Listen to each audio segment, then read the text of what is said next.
Welcome to Dr. Ta's Real Talk, which is the third component of the Stronger Transformation Framework. Dr. Ta's Real Talk is presented by DQ Consulting LLC, empowering individuals and businesses to grow with clarity and confidence. Real Talk is a limited vertical series rooted in honest conversations about life as it actually shows up. It's not polished. It's not packaged. It's just life. It's that back and forth dialogue that you have with yourself or you have with a trusted person. Real talk is where the growth meets reality. So that's the reason you got to be real. Where healing is still messy. Where boundaries, they're tested. Where love, fatigue, faith, identity, and becoming all live in the same body at the same time. I'm joined by OnJerya Smith, and together we are having the conversation people think about quietly, feel deeply, and they rarely say it out loud. So wherever you are listening from, pull up a chair. The space is for truth, reflection, and real life. OnJerya.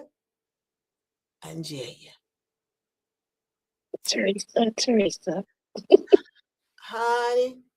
You know, we're talking boundaries, we're talking power, we're talking becoming. And I just want to put out there that, power is not loud. It's owned. Power is not loud. It is owned. So how does setting boundaries change the way individuals experience relationships? Well, first of all, we have to understand what are boundaries, right? Because again, like I've said before, we use these buzzwords, right? With boundaries, it's not about controlling someone else's behavior. It's about controlling your behavior and how you respond to whatever is happening, right? Which again is hard for us because we didn't learn how to establish boundaries. But once you learn it, you got it. You perfect it.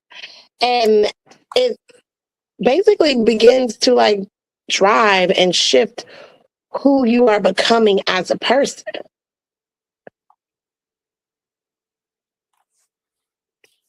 Who you are becoming as a person. And I agree with that because it really connects to empowerment and the practical life shifts that have to occur. So then why do many people fear being perceived as difficult when they assert themselves?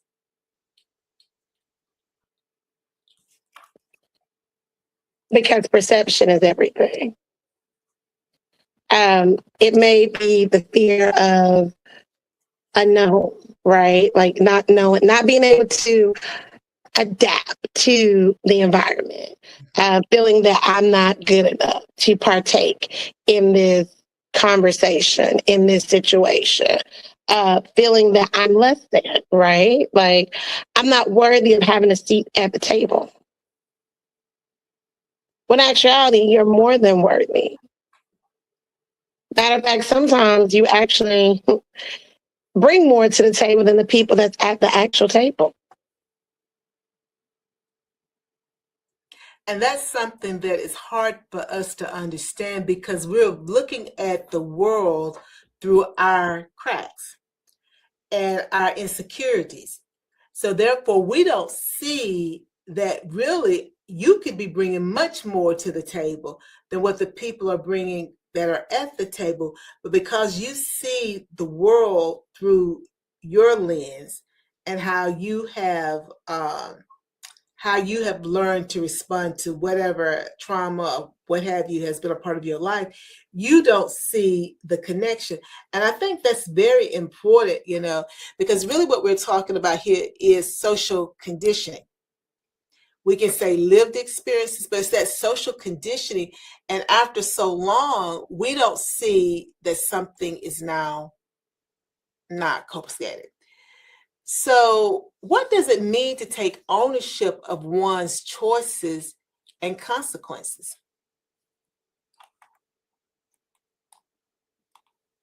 That means that it goes back to basically being accountable, right? Because when you take ownership, that means you own it. You're responsible for your actions. You're responsible for your feelings. You're responsible for the the healing that goes along with whatever it is that you have taken ownership of. And it's hard because sometimes I don't want to own it. I don't want to take on that burden. I don't want to take on that heavy lifting because that's work. And I don't want to do work. I didn't sign up to work. I signed up to sit back and look cute. But we all can't sit back and look cute. We gotta do some work.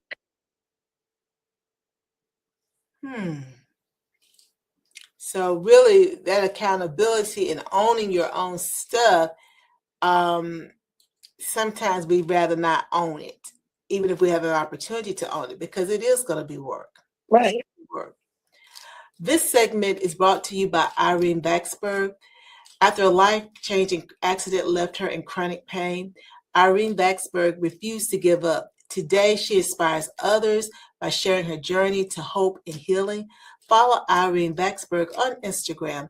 Find her at GotHealth_VAKSBERG Baxberg. OnJerya, how can individuals pursue purpose without competing for validation? So I guess my real question is this. Lots of times we think we are pursuing our purpose, but we really are just looking for validation. So it's a competition. I want to be validated, but I dress it up in that, it's my purpose because people respond to that. We can interchange ministry. It's my ministry. But really, I'm just competing for validation. Well, the thing is,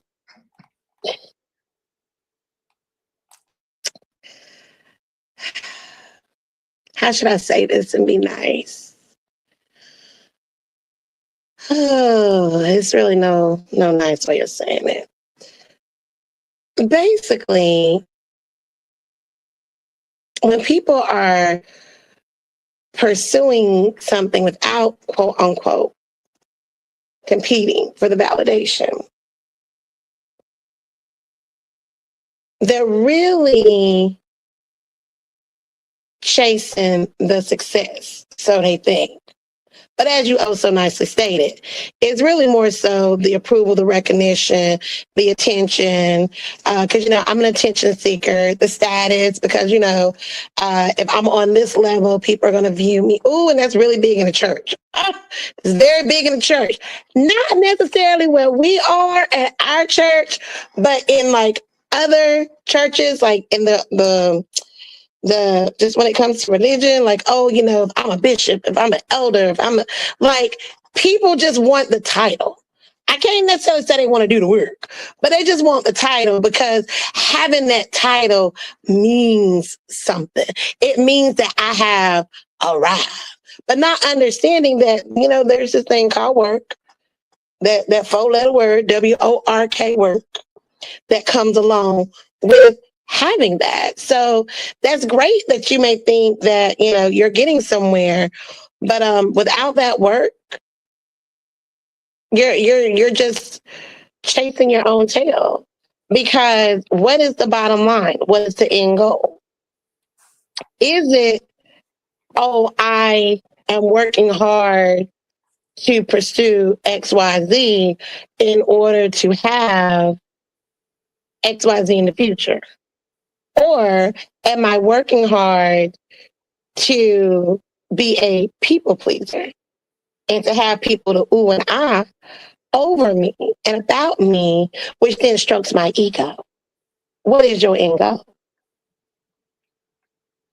Well, I think that one thing that you're alluding to here is the need to have intrinsic motivation, because that's the opposite of this competing for validation. Because if I can reinforce my own intrinsic, my internal motivation, then hopefully I'd be less likely to engage in these competitions or allow myself to be love bombed or whatever else may be the crack that is in my life. Because that doesn't it doesn't serve me well, and I know that. But that goes back to the self-awareness, that goes back to being able to, as Miss Gloria would say, stand even if you're standing by yourself, because it's not something that's being well received, because you're going against the corporate voice that Dr. Velma and I talked about in reclaiming your voice. And then, of course, as Dennis and I talked about, these things have become the standard. So when you got to now do something that's going to be totally contrary to what the community, and community is relevant, whether you're talking your family, whether you're talking the community, whether you're talking church, whether you're talking jobs, but something that's contrary to what has been sanctioned, that means if you're willing to walk that road, you're going to have something that you lean on that has nothing to do with that entity, because that can be taken from you in the blink of an eye. And then who are you? So I think that you raise a very good thing, chasing the success and the approval. And as you said, even with titles, we may want the title, but don't necessarily want to do the work. What role then does self-awareness play in sustaining transformation? Because people think that transformation is easy, but what role does self-awareness play in that sustained transformation?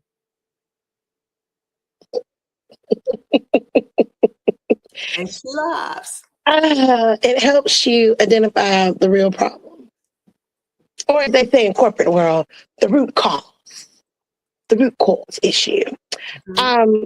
Which is hard, right? Because again, it goes back to, I have to be willing to do the work. I have to be willing to admit that there is a problem. I have to be willing to admit that once I realize that there's a problem, that there's a shift that needs to be made. There's a behavior that needs to be changed. Let me just talk plain. I have to realize that there is a crack in my empire, that there are the signs. It is written all over the wall that there are things that I need to do that I am refusing to do. I need to recognize the patterns. I need to recognize what is triggering me. Ooh, what is draining me? What motivates me? What causes me to self-sabotage? Oh, that's a very good biggie right there.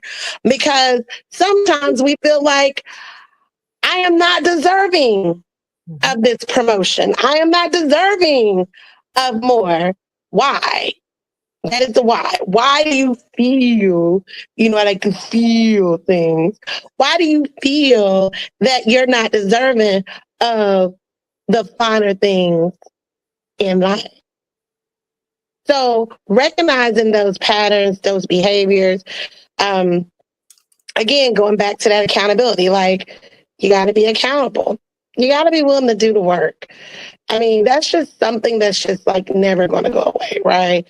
I wish that, accountability is something that we can just package up, put in a bow, tie it up, throw it away. But unfortunately, it's not, right? Because with the level of accountability, it helps you have those difficult conversations with self that you don't want to have. But also with the self-awareness, it keeps you humble, right? Because I've talked about before how some people, they're like, why me? Why not me? Right? When is it going to be my turn? I'm always the bride. I'm never the bride. I'm always the bridesmaid. I'm never the bride. Like, I'm always the person that has the great ideas, but I never get promoted. Why? Maybe the reason why those things are happening or not happening for you is because you're not in alignment with where you should be in order for the doors to open for you to receive them. And then also, if you were to receive them, are you in a place in your life where you would actually appreciate it? Well, AnJerya, again, going with that analogy, always the bridesmaid, never the bride. Well, that might be a reason for that. And, again, I thought about Quran, because is that happening to you or for Right. you? Because if there is, obviously something's wrong. Particularly if you've been in a relationship. If you haven't been in a relationship, somebody can still say there's something wrong with that too. But if you've been in relationships and they're not moving forward, then there's a crack. Now, is the crack that you continue to pick men, if men is your flavor, or women, whatever your flavor is, that are unavailable? Are you playing it safe? Do you have commitment phobia? Commitment phobia? And the list could go on, but those are those symptoms. Those are cracks.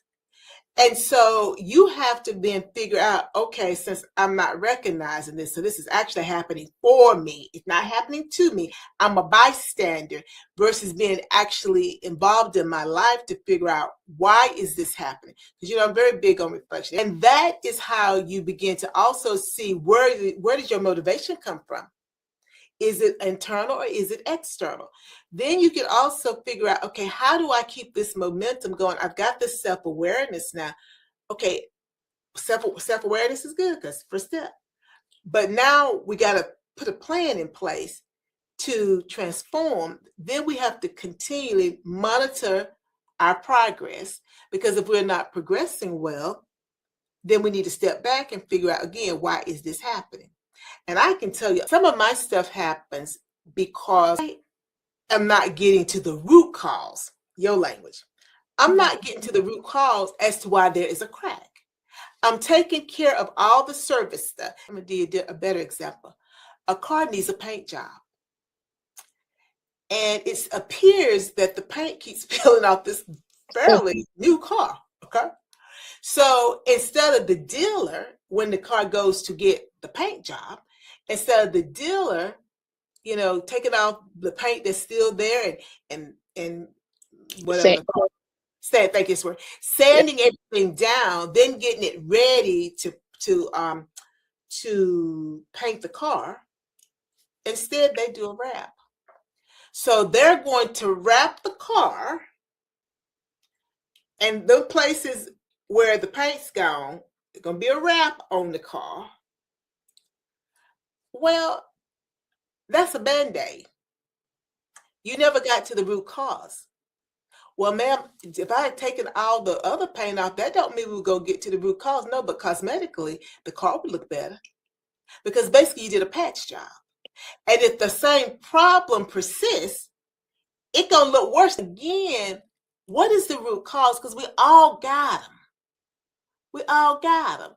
And once we can figure that out and then see why we drawn to that, why I'm drawn to them type of people, that type of man, that type of woman.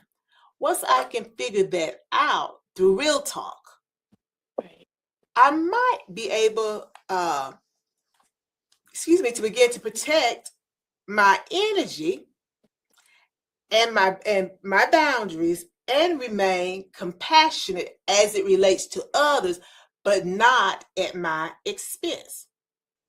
Because that means we have to kind of balance strength with empathy. And I got to show some empathy here first. Because, what we said in another episode, that sometimes resilience is just self-neglect. Yeah. So I just can't give it all away. And everybody else is doing great. And I'm going down here. I just can't give it all away like that. But I want to level set and say if you're ready to grow your business with clarity and real strategy, DQ Consulting works with individuals and organizations to turn vision into execution. Visit askdrtas.com, askdrtas.com to learn more. OnJerya, help me with this. How do we create habits that actually support growth after we've had these major personal breakthroughs? Because we get a breakthrough, but how do we get those habits in place that's going to help us continue to progress through the breakthroughs so that we're not backsliding? Because we're gonna keep bouncing forward. Oh, okay. We definitely gonna keep bouncing forward. We're not gonna. Okay, I'm gonna leave that one alone.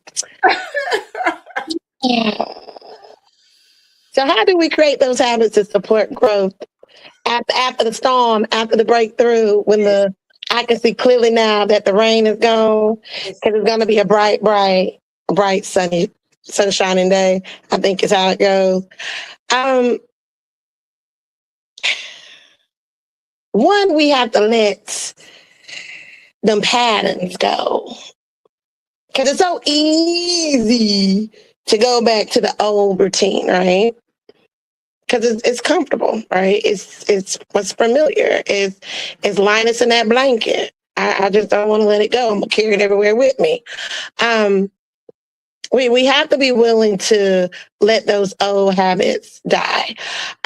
Also, you got to turn it into like one clear action, right? What is the one thing that I need to start doing differently?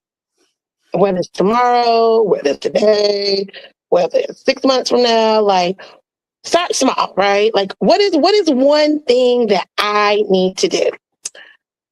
We all know that every year, Happy New Year's on January 1st, everybody's like, oh, I got to lose weight.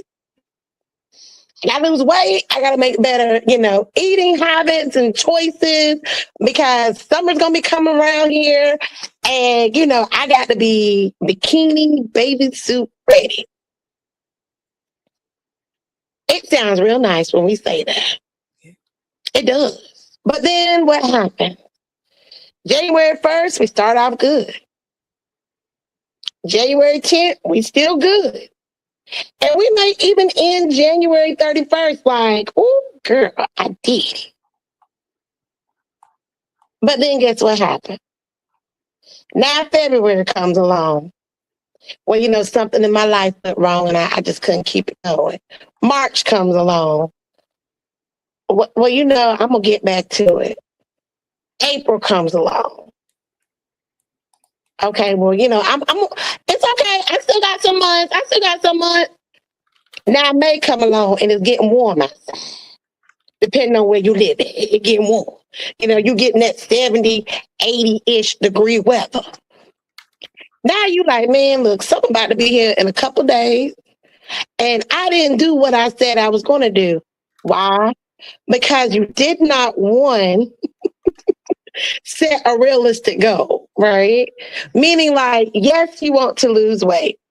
Fabulous. Now, what's the action plan, right? How are we going to do this? What are the habits are we going to change? What am I needing to do? How do I approach this problem? Okay. Am I going to start small by let's cut out drinking sodas? I'm not drinking any sodas. I'm not drinking any sweet tea. Lord, no, that's my weakness. I love me some good old sweet tea over a Sprite and Dr. Pepper any day. But let's just start small. Well, I did good for January, but then I got stressed out and I needed some caffeine in my life. So that's what happened with February, March, April. I picked it up. Okay, cool. Well, I didn't create an environment of support because now we going back to that word again. I need an accountability partner. I need somebody that's going to hold my hand and be like, look here, you said that you, not me, but you wanted to lose weight. That's what you said. And I am here to hold you accountable. Well, I didn't create that environment, meaning that I didn't have nobody that's on my team as a cheerleader cheer me on to say, hey, girl, how did you do with your sweet tea today? Oh, girl, I didn't even have any. I had Crystal Light today. Oh, girl, I'm proud of you. Keep up the good work. How many steps did you walk today? Well, girl, normally I barely get, and this is really true statements right here. Girl, I barely get 1,000 steps a day. But today, I was able to get those 1,000 in. Without that environmental support, we go lacking, right? And then as we know, you got to track it. How you gonna know you're growing if you don't track the growth along the way? Well, for the example that we're using, you can have scale victories and then you can have non-scale victories as well. As they tell you, don't focus on the scale. I used to tell my OB all the time. He'd be like, look, you didn't lose. I said, let me tell you something. I don't care what that scale says. The scale may say that I only lost 1, 2, 3 pounds, but I can feel it in my clothes because you start moving a little bit different. You got a little pep in your step. So when you're able to track the growth, you then are able to see like the evolution of the fact that I created a realistic plan, because you have to be real with yourself, whatever it is. I was able to then implement said plan. Not only did I just created it, I was able to implement it. And as a result of that, I came on top because I had someone in my corner, i.e. other than myself, that kept me focused. And that's what we talked about. Mm-hmm. That kept me focused and they held me accountable. Well, OnJerya, and I think that's so important because we have to take ownership of our choices and our consequences. And it's so much easier to take ownership when everything is going well, but it doesn't always go well. So we have to be willing to do that. And I think, as you just so eloquently said, that's the rub. That's the challenge that we have. And so when we start talking about, how do we maintain it? It is an intentional walk every day, all day long. But we suffer in other ways also because, again, we got to own our stuff. It's up to us. So how does redefining strength influence long-term well-being? How does, how do we define what strong is? How do we define what strength looks like for us? How do we define what boundaries look like for us? How do we define what becoming looks like for us? Because all of that, once we define it, because a man without a plan, it's your phrasing. If we don't have a vision, then most likely I'm gonna run off the cliff at some point. I may be good for a while, but then I'm gonna take a nosedive off that cliff. So how does redefining strength influence our long-term well-being? Well, first of all, you have to be okay with asking for help when you need it. I know it's hard. I got a problem with that too. I'm working on that. I'm not. Let me stop lying. I'm not working on that because that's a big hard for me. It's hard. You have to be willing to set boundaries and don't feel bad about the boundaries that you're setting. Because again, it's okay. They'll live. And then you have to admit when you're wrong. That's hard. What you mean I'm wrong? I'm always right. No, baby, you're not. You're wrong. Own it and accept it. Then you got to be honest with yourself about the struggles that you're going through. I know that's hard too. I'm not struggling. Yes, you are. And we all see you struggling. That's why you need to be asking for help. But I don't want to, but it's okay. You'll learn the hard way. And then you have to be willing to walk away from those that don't serve you anymore. They no longer serve you. Their time is up. The season is over. The band is playing or whatever. Like, It's over for them, baby. It's over. And then you have to choose healing over pretending. Because as we've already stated in this series, stop showing up as the resume person. Stop showing up as who, Teresa? That representative. That representative, and start showing up as your authentic self. Because as long as you do all of these things, and then there's so much more that you can do, it helps prevent that burnt out. Okay, it helps create those healthy relationships, those lovely boundaries, and you have growth, right? And it's going to help you continue to make those good decisions. Those decisions that are not based off of like your pride and your appearance and what other people think, because you're not going to care about what other people think. And then I'm going to use this big old word that we done said before. It's going to help you build resilience. Mm-hmm. You're going to stop pretending like nothing hurts. Baby, it didn't hurt. They hurt your feelings, and it's okay. It's okay they hurt your feelings. Now what you gonna do about it? They don't hurt. You gonna recover, you gonna learn, and you gonna bounce back, and you gonna keep it pushing. Well, OnJerya, I think that you have wrapped up the series so eloquently. You know, it's about this episode and the series as a whole. It's about boundaries. It's about burnout. It's about becoming who you want to be, not who others say you should be or can be. You know, it's claiming your personal power while you understand it's okay to be continuing to grow and evolve. That's a part of life. And so I just want to say that this is a work in progress. Real talk is not an easy thing. We say we want real talk. Yeah, we want real talk. Because real talk means that you're going to hold yourself accountable. Real talk means that you're not going to be babying yourself. Real talk means you're going to tell it like a TI is. Because you know if you don't, what the consequences are. So again, I want to thank everybody for sitting in this conversation with us. Real talk is not about having it all figured out. It's about telling the truth about where you are and giving yourself permission to grow from there.